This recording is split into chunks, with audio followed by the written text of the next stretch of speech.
be a boxing first. And later in the evening, we look forward to interviews with world heavyweight champion Evander Holyfield and an update on the potential Mike Tyson rape charge situation in Indianapolis. More on all of that later, but the first piece of business is the bout between Michael Moorer and Alex Stewart. With me, as always, HBO boxing analyst Larry Merchant.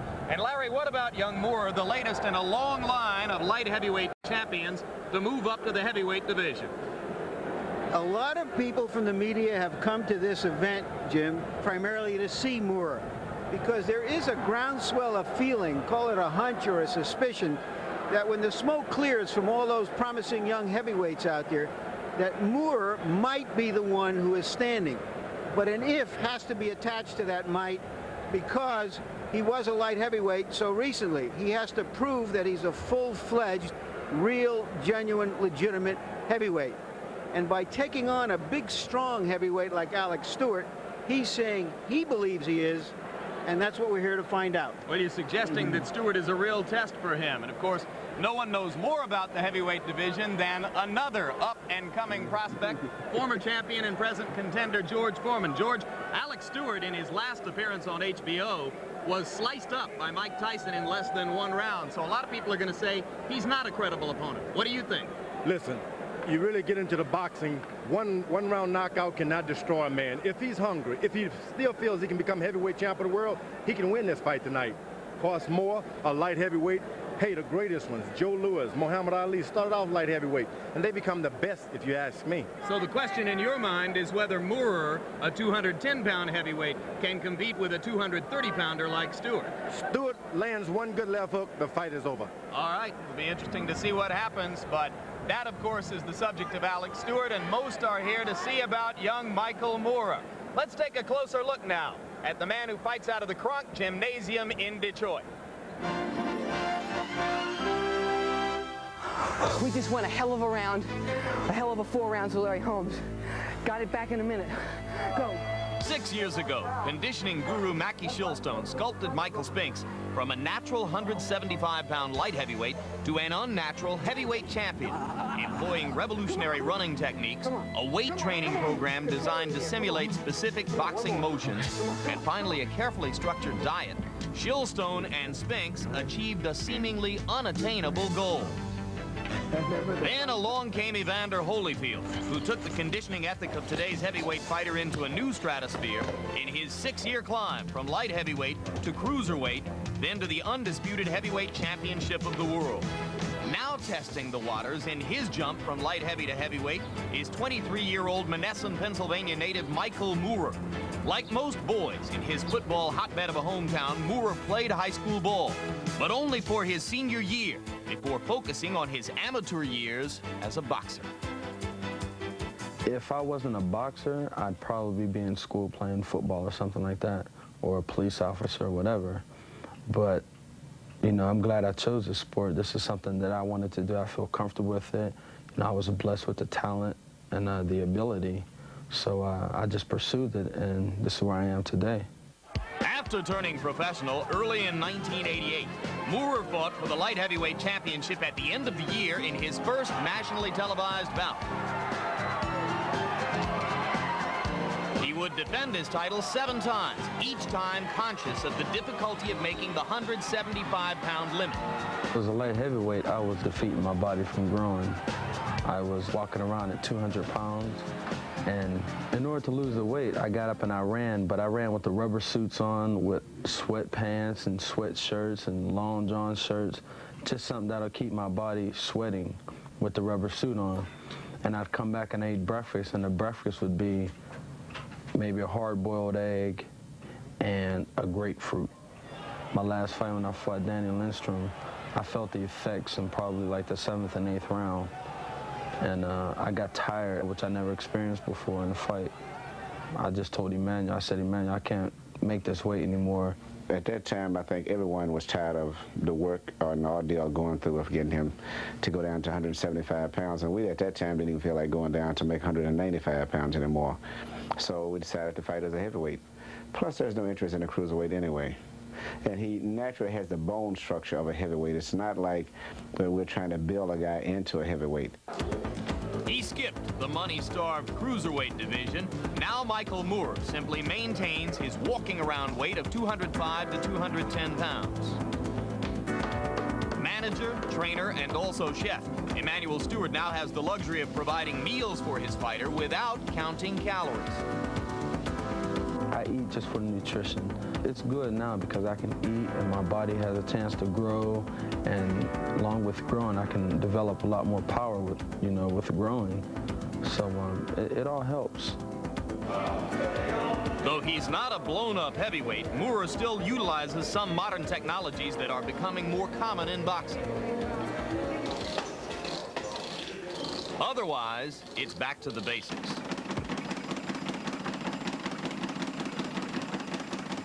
In his first fight as a heavyweight, Moore disposed of Terry Davis in 3 rounds, then emerged victorious in a subsequent bout. With the making of this new heavyweight now complete, the only remaining uncertainties rest on his ability to hone skills in anticipation of tougher matches yet to come.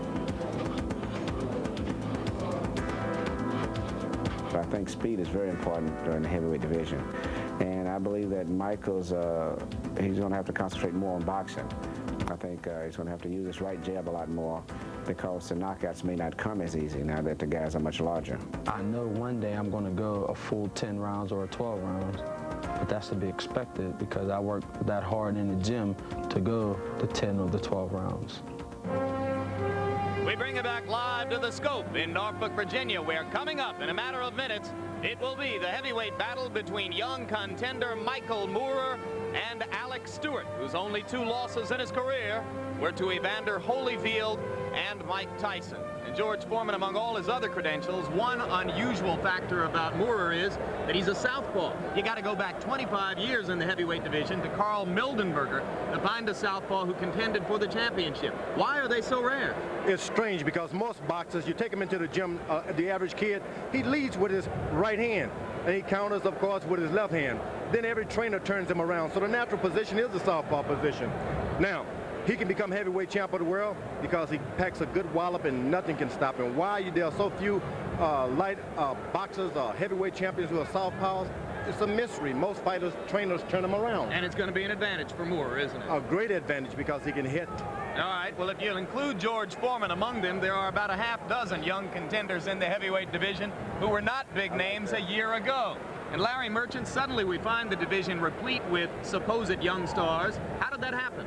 Well, I think we can trace that back to Buster Douglas beating Mike Tyson in Tokyo.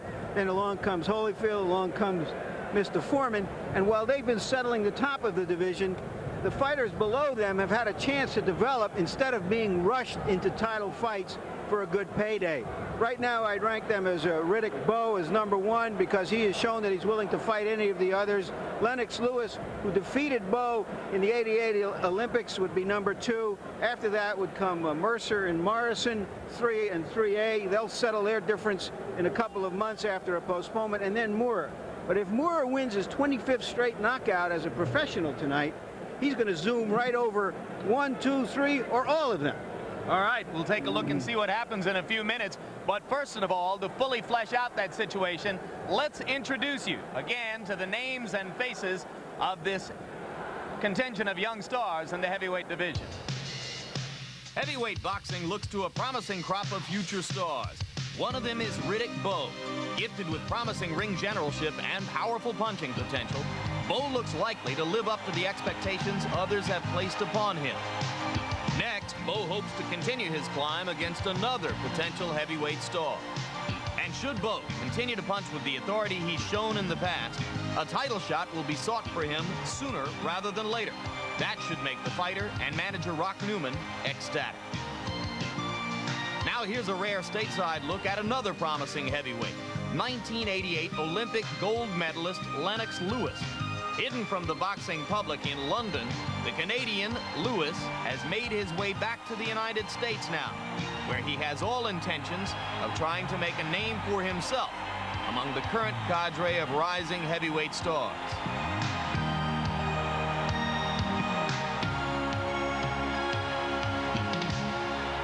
Lennox Lewis of Canada. Yet another Olympic gold medalist and most mature of the young heavyweights is Ray Mercer. In this fight against Francesco Damiani, Mercer displayed the heart and courage needed to compete at the top level. Despite being way behind on the scorecards, outclassed by Damiani's boxing skills, Mercer was able to dig down deep inside and shock everyone at ringside with a thrilling 9th round knockout.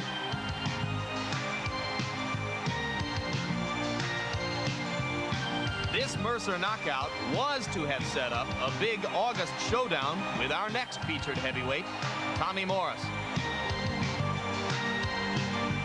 The latest and loudest celebration yet for Ray Mercer.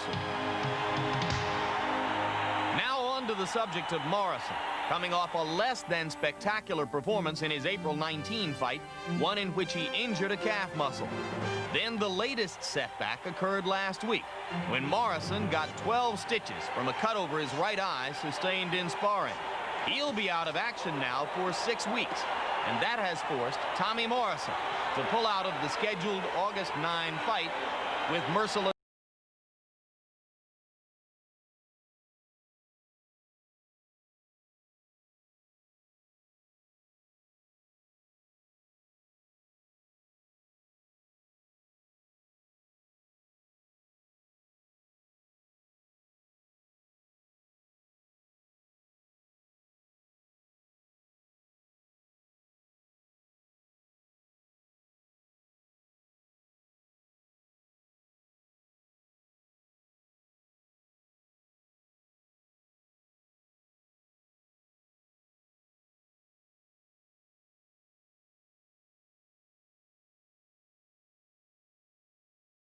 And as we bring it back live, both fighters have entered the ring now before this wildly enthusiastic crowd of about 8,000 people in the scope. And there is a good look at Michael Moorer. As Larry mentioned, 24 wins, no losses, all 24 wins by knockout, only 2 of the 24 in the heavyweight division.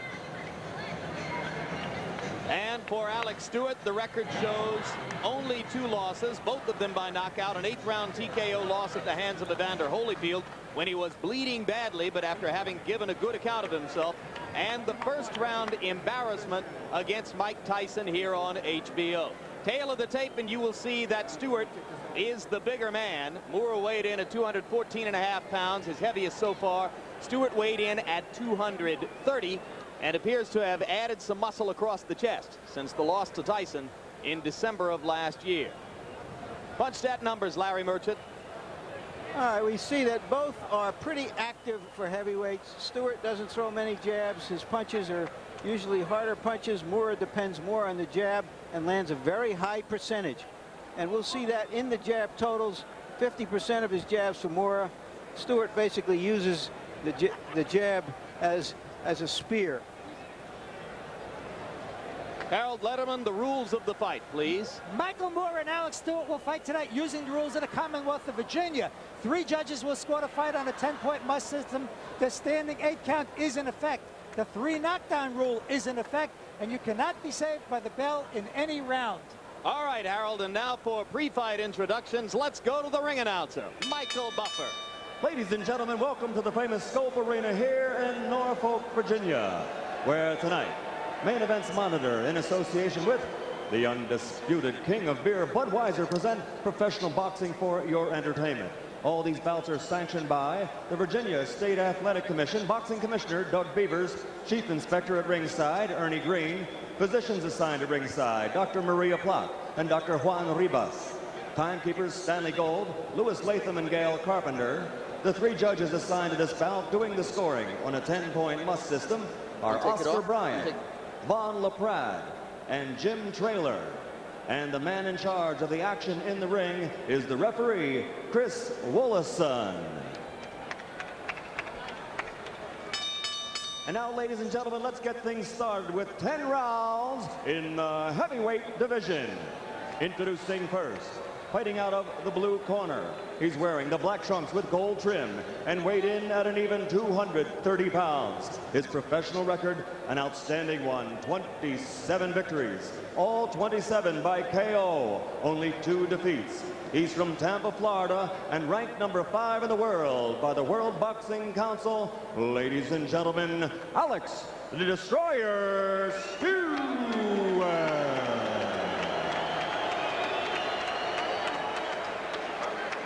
And across the ring in the red corner, wearing the Kronk gold colors with red trim and weighing 214.5 pounds. Also, an unbelievable record, 24 victories, 24 KOs, 0 defeats. He's from the Motor City, Detroit, Michigan.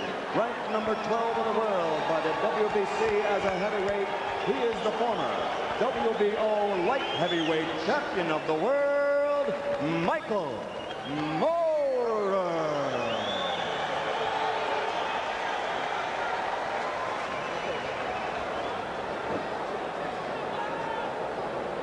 I can't see his cue. Boxers, you've been given your pre-fight instructions in the dressing rooms. I expect you to obey my commands at all times promptly. Above all else, protect yourselves at all times. Shake hands. Good luck. Keep in mind that Michael Moorer, although he fights southpaw, does everything else right-handed, like as Marvin Hagler did.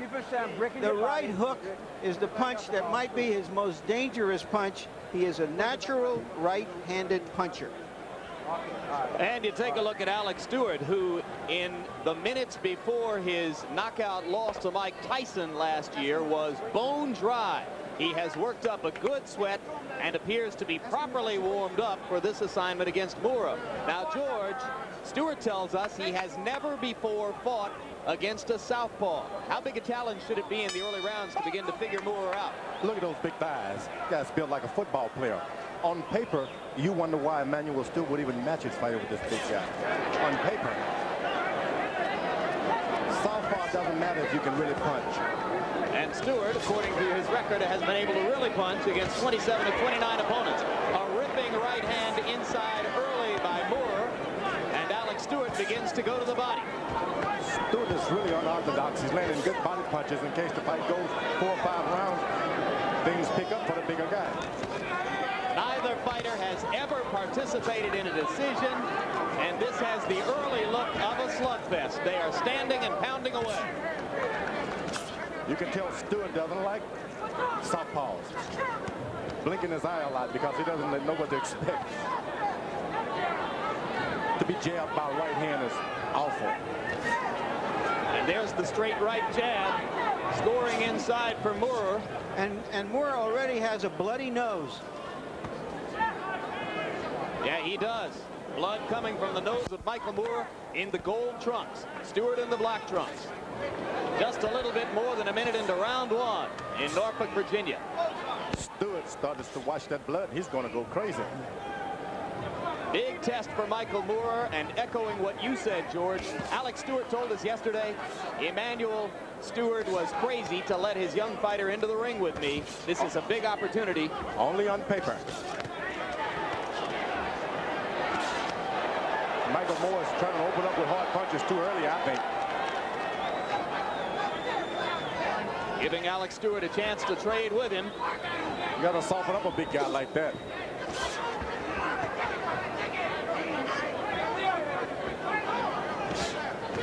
Oh, good body punch by Stewart. That hurt. Good right hand punch by Stewart, but a good left and a right comeback from Moorer. Moorer going to the head. Stewart focusing more early on the body. Both fighters doing damage. And Stewart is hurt.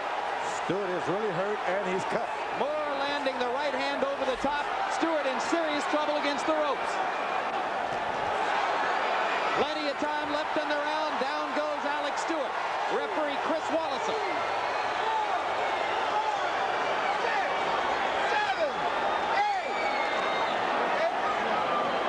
There's a cut over the left eye of Alex Stewart. Thing about Moore, he's an excellent finisher, more so than a...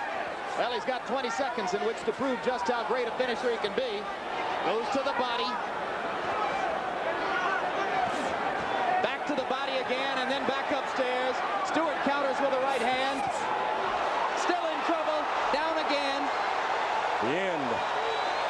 Cannot be saved by the bell.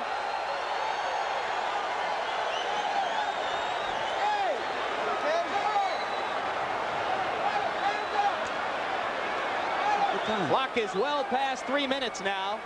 I don't know why we have not heard a bell to end the round, and there it is. A magnificent round for Michael Moore. The small cut. Alex, you got to break your body standing tight. All right, take it easy. That's what you got me for. Don't worry about that. Come on, Alex. Look at it. Look at it. Don't worry about it at all. Harold Letterman, a clarification for us if you can. Well, first let's look at this replay, Larry. Moore landed a tremendous number of clean punches. As I mentioned earlier, it's the right hand that, although he fights southpaw, George, you can see there, he's really winding up with that right hand. The thing that's so difficult for Stewart, he's expecting a left when the right is coming. All kinds of things are happening bad for him tonight. Harold, why didn't the bell ring at the 3-minute mark? Be saved by the bell in any round, including the last. I spoke to Commissioner Doug Beavers of Virginia about it, and he said that the bell will sound after the referee cleans off the fighter's gloves when he regains his feet. All right, well, the round was 3 minutes and 16 seconds long, and too long for Alex Stewart. And how tough is it for Stewart against the southpaw? Moore landed 27 of 34 jabs in round 1. Stewart is accustomed to fighting with a cut, so that's not going to bother him. He fought with a cut against Holyfield and fought valiantly, hurting Holyfield in the 5th round of what became an 8th round TKO loss. Get off his head. But he also bled profusely. He just doesn't know what to expect from this southpaw. It's coming in the wrong angle.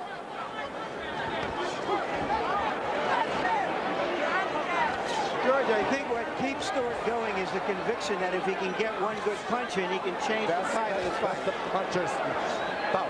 Just give me one good one, it'll be over. And he's almost getting one now. This guy's thrown away a lot of his punches. Moore. That big guy lays on him, he's going to be tired. Well, Moore appears to have slowed down just for the past 15 seconds or so. And he's giving Stewart a little chance to catch his breath. Stewart is constantly landing the body punches. Unfortunate for him, he just doesn't know how to get away from a southpaw. He's got a discouraged look on his face, George. Don't get hold. Watch your heads. And there's a solid left hand. The thing about fighting a southpaw, you've got to keep that left foot of yours on the outside of his and keep that jab going. You can't let your left feet or your left foot get in the inside of his feet. Well, I think footwork is the least of it right now for Alex Stewart, who is hoping to stand up long enough to land a good shot. Right hand ripping up inside for Moore, and Stewart is hurt again. Moore was hurt with a body punch also, a left hook to the body. He's taking time to feel it. Left hook by Stewart.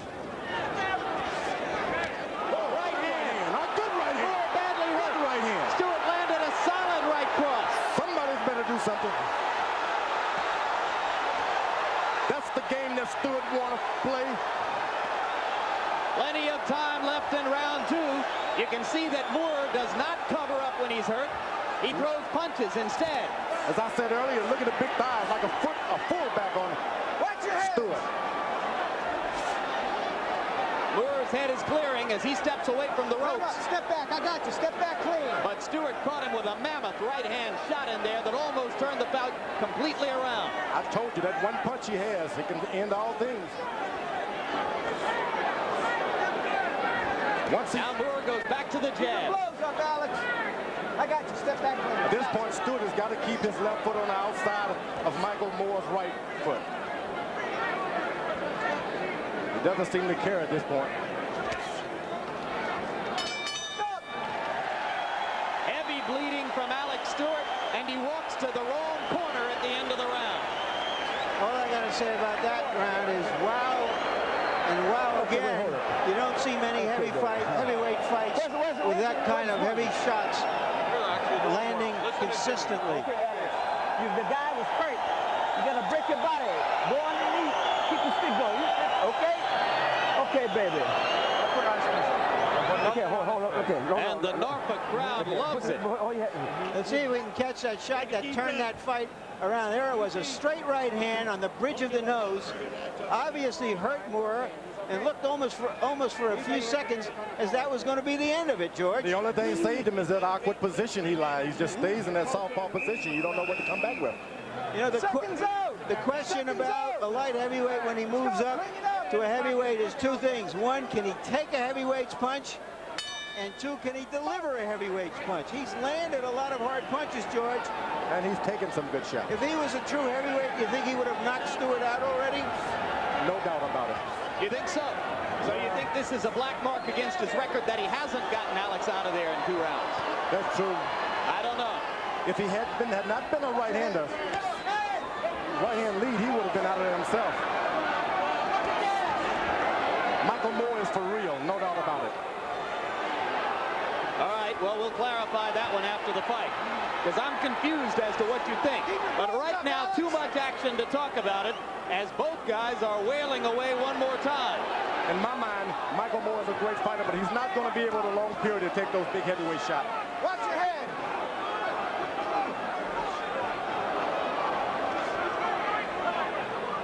He has a tendency to want to lay on ropes.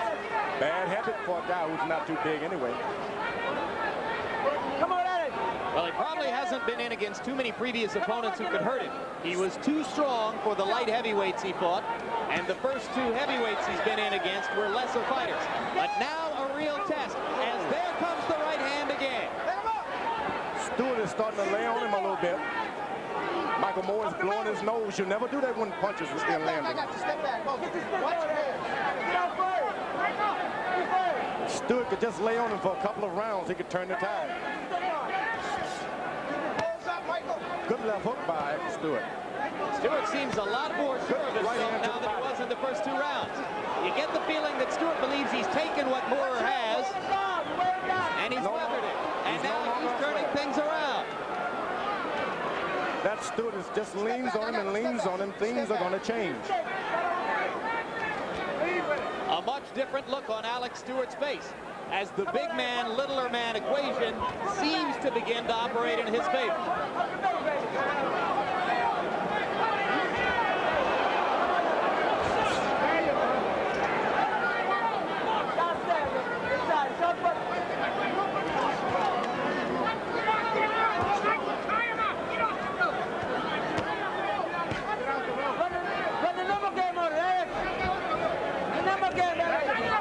Moore's punches are starting to be just real lazy. Not much zip and zap to them. Now, this has been Stewart's round, George. Watch your head butts. He's getting a lot of opportunities to go to Moore's body against the ropes, and he's taking advantage. There. Let him up. I got you. Step back clean. Great Step back boxers. clean. Great boxers. Great. Moore beginning to grab and hold.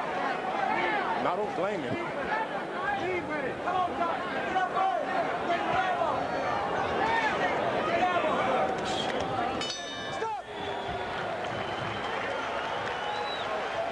Welcome to the heavyweight division, Michael Moore. Thank you. Okay, we're ready.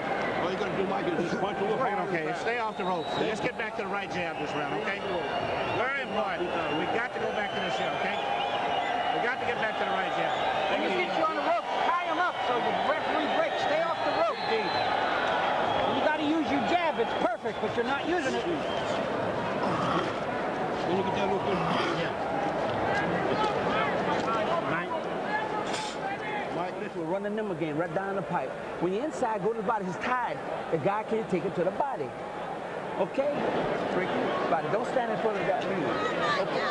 You're in shape. You're going to get your second win after round. I want you to go downstairs, huh? Seconds out. Okay, come on.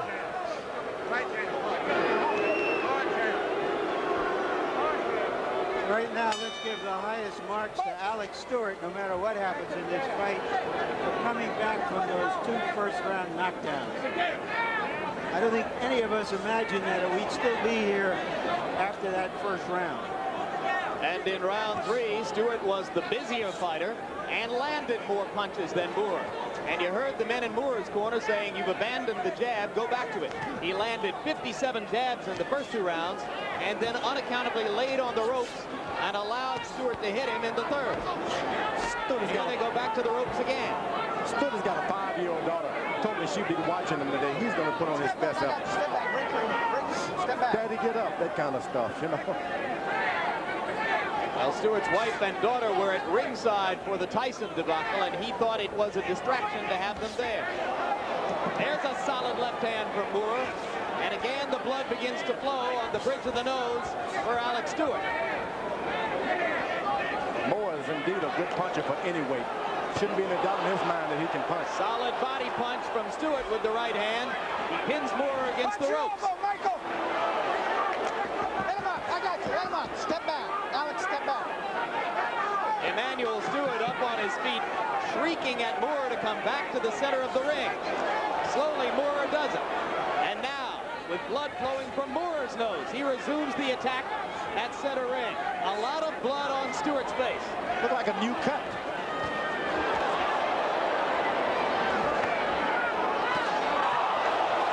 And Moore scores twice with the uppercut, and Stewart is down again. Boy, that's a knockout. 2, 3, 4, 5. Now he's going to get up again. 7. A lot of blood from over the right eye. I think it's too bad to continue. Yeah. Good stoppage. Knockout. Good stoppage by referee Chris Wallison. Well, you don't see many heavyweight fights like that one, George. No, and it's because Stewart decided, I'm going to win this. I've got a chance. Yeah. And it called for a good fight. Again, high marks to him coming back from a devastating humiliation at the hands of Mike Tyson. To be able to fight this well, fight this hard, I should say. And also the highest marks to Moore, because it looked there for a moment that he had found that the heavyweight division was a little too heavyweight for him. Well, in essence, this is reminiscent of Stewart Holyfield, isn't it? As Evander Holyfield was able to rock Alex Stewart. Stewart showed his courage, came back in the middle rounds to briefly command that fight, and then lost because he cuts and he bleeds. Same thing happened here.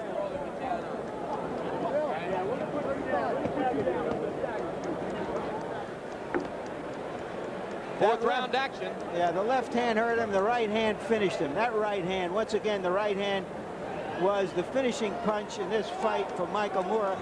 And also high marks to him, because he went in with a big, strong, well-conditioned, determined man who put him on the defensive, and Moore found a second win and came back and dominated the fight. Moore is no doubt a future champion. Those two right uppercuts tend to put you in mind of a fellow named Mike Tyson at his best. I'm telling you. And the mask of defeat on the face of Alex Stewart, who's now getting a good hand from the crowd live in the ring as we look once again at the knockout sequence. All right. So now for the official particulars on the knockout, let's go to ring announcer Michael Buffer. Ladies and gentlemen, before I give the official time, how about a round of applause for two heavyweights who came here to fight for all the fans here in Norfolk, Virginia. The official time, 1 minute and 54 seconds of the fourth round. The winner by knockout victory, his record now 25-0, 25 KOs from the Motor City, Detroit, Michigan, Michael Moore.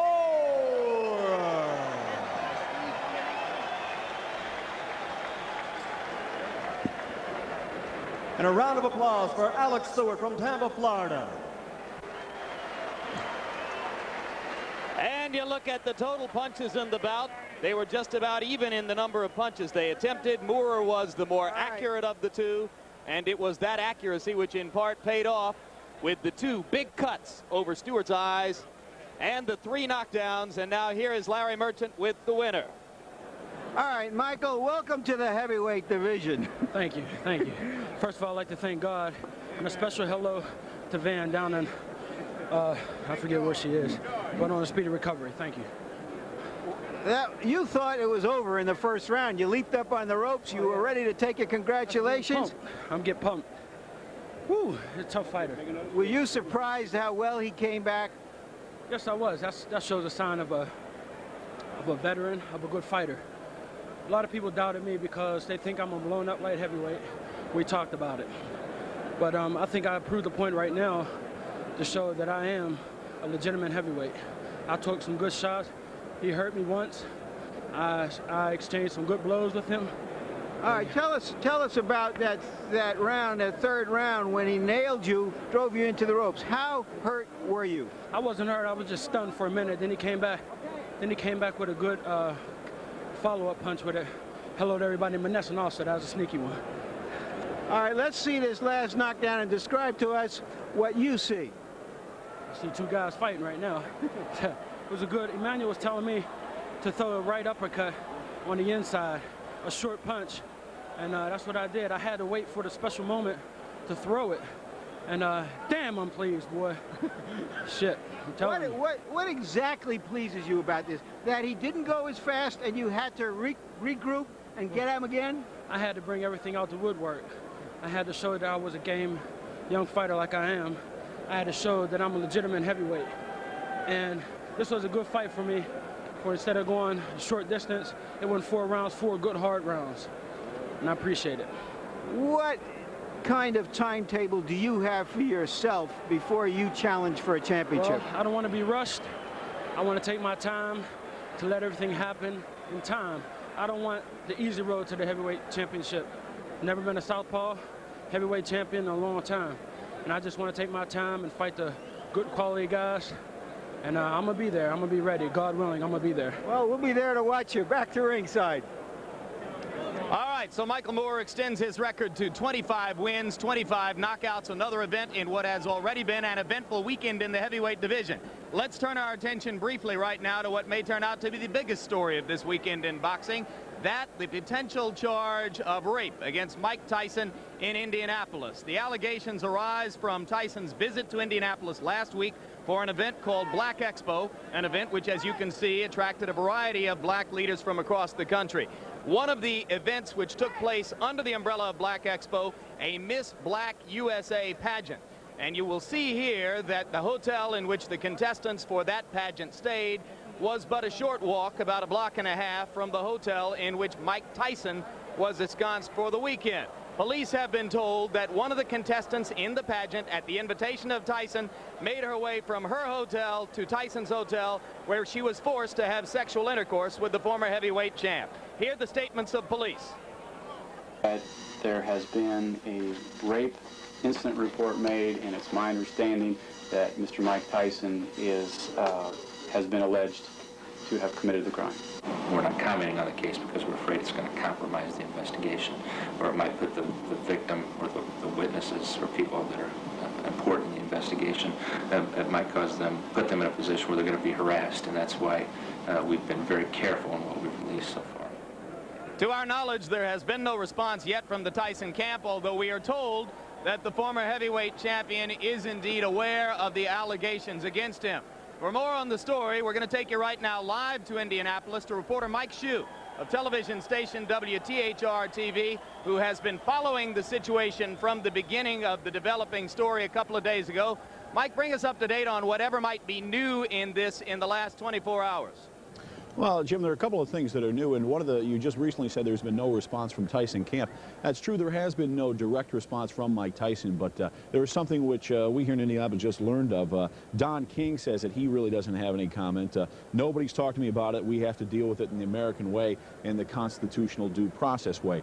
And that is what is going to happen here. The prosecutor in this case has held off in releasing any information for about a week in this, and speculation is here so that he can get more facts without the giant media storm that will be following this. And that is what has happened here. It all came out yesterday when our station broke the news, and everybody is scurrying to find out all the different whereabouts about Mike Tyson over the weekend. Now, there have been some contestants. There was a woman in the Miss Black America pageant who just today from Miami said that the alleged rape could not have occurred at the time that it was reported in this police report, and the reason being that she was with Tyson at a Johnny Gilly concert until 1:30 in the morning, and the alleged rape is supposed to have occurred at 1:30 in the morning in the hotel room that Mike Tyson was staying.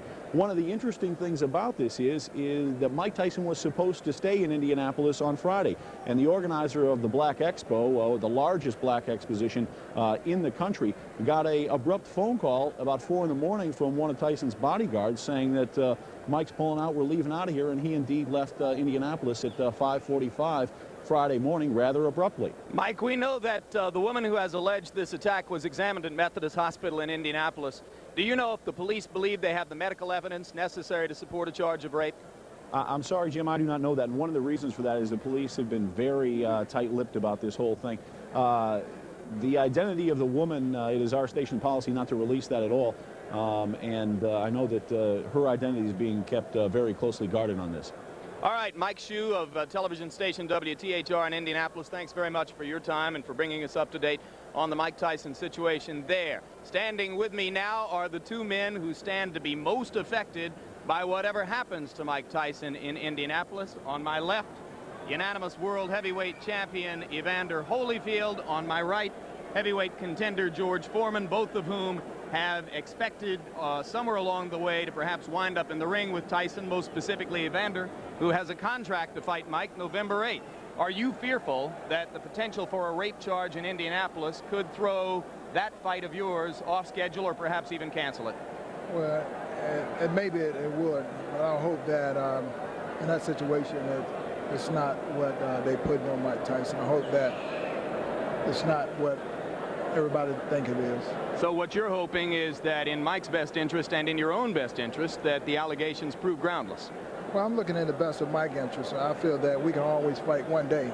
And I think that, you know, the man worked hard all his life to make something of himself. I hate for a situation like that to happen to anybody. All right, because of your scheduled fight with Mike Tyson on November 8th, my friend George Foreman over here has filed a $100 million lawsuit against Evander Holyfield and his managers, charging breach of contract. George, there have been reports in the last couple days of a possible settlement between you and the Holyfield people. Has there been a settlement? Will there be one? I can tell you this. I've told my daughters that Evander Holyfield is now bachelor, and I want him to be my son-in-law. He's rich, you know. Do you want him to give you a whole lot of money to drop your lawsuit? No, the whole thing is we're going to have a lot of fun. I still love Evander Holyfield. We're great friends. We're hoping that he and Mike Tyson come out for the heavyweight championship of the world, and I'm next in line. And the whole thing is going to be a lot of fun in the end. It sounds like a lot of rhetoric, George, when you are holding a $100 million club over his head. Aren't you expecting some payment from Evander? All I expect from Evander Holyfield is for him to stop trying to break my will in the ring, or try to break my will and stop trying to break my jaw. Well, I'm not entirely sure all of that is true because, Evander, my information is that his side is still looking for some recompense from you, and that's why the $100 million lawsuit still exists. Are you fearful that George's lawsuit might prevent you from meeting Mike as scheduled on November 8th? Well, not at all. I think that's left up to my attorney. My attorney is handling that matter. And with me, I'm still training and looking forward to fighting Mike Tyson. He says he still loves you. Do you take him at face value on that one, even though he's suing you for $100 million? Sure. I don't think it's more of me. I think it's more of whatever the situation is, and my attorney didn't handle the matter. What did you think of Michael Moore tonight? I think he was very impressive. I think he went out there and proved that being a small guy, he had the punch, and he showed a lot of character and a lot of will, a lot of determination. If he had a real heavyweight's punch, might he have finished Alex Stewart in the first round when he had him so seriously hurt? Well, I think in the first round, the fight could have been stopped then. I think Alex Stewart was hurt, and the referee gave him that extra second, and the bell rung. I'm sure if the referee wouldn't have stopped it, if the bell wouldn't ring it, Michael Moore would have took him in the first round. Stewart showed the same kind of courage and resiliency he showed against you, right? Well, he showed that he can come back after being hurt, and he came back that second round and hurt Michael Moore, which showed the determination that he had. But as you've seen the fight, Michael Moore showed that he had a lot of boxing skills and a lot of determination, and he was able to catch him with that good uppercut. All right, let's settle one more thing with George Foreman because I'm still not sure I've got the full answer. Are you suing Evander because business is business, or are you suing him because you don't like him anymore? I love the guy. He's the greatest guy. I think he's the greatest champion. He's on the verge of being the greatest champion of all time. All right, and so you're suing him because business is business. Okay, I got you. All right, well, some answers and some questions left unanswered by George Foreman. That concludes our look at Michael Moore versus Alex.